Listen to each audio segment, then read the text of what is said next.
Okay, guys. So far, what I did, we're talking about the spotlight. Um, so, for the lighting, what we did was we did HID, new headlights, and then we did the light bar inside. Went and did kind of like a stealth mode, and it actually really works at night.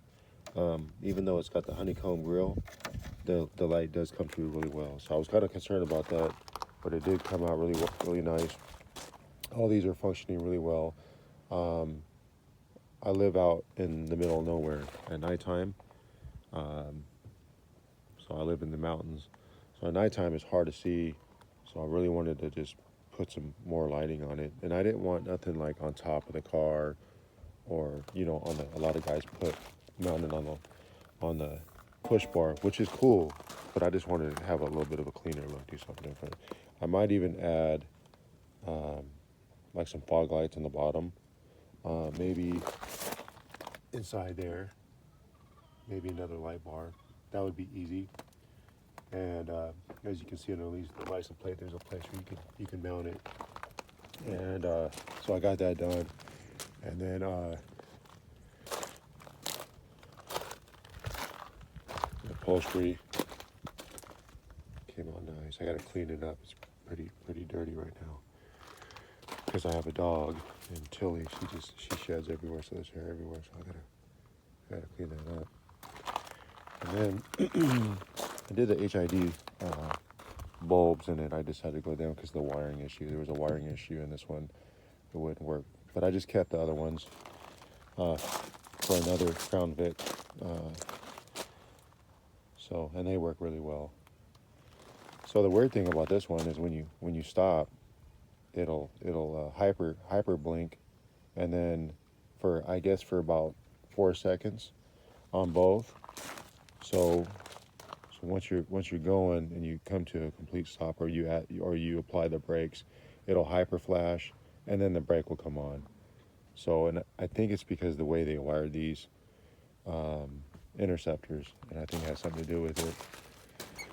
So I'm taking it over to one of my guys. He's gonna spray the deck lid and then the rear bumper that we replaced on it. It was pretty beat up.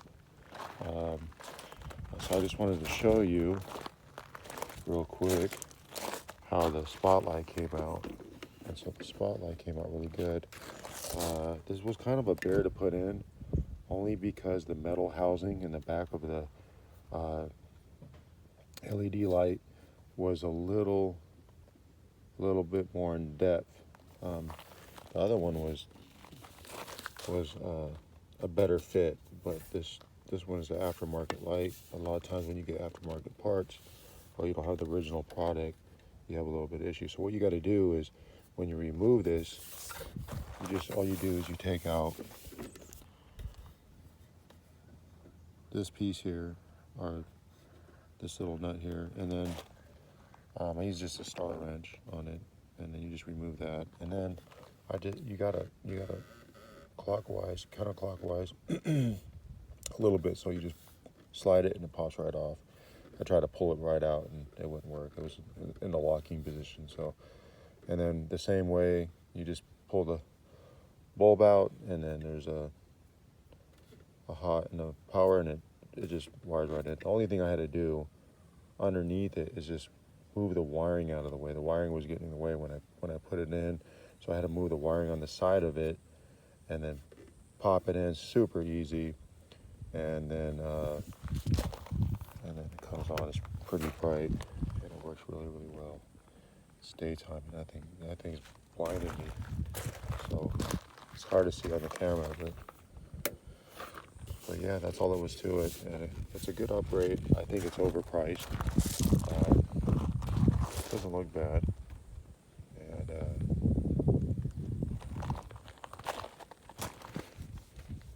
yeah.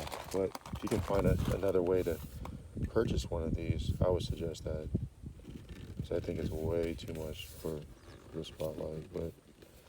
But it is a nice upgrade, especially out here in the middle of nowhere.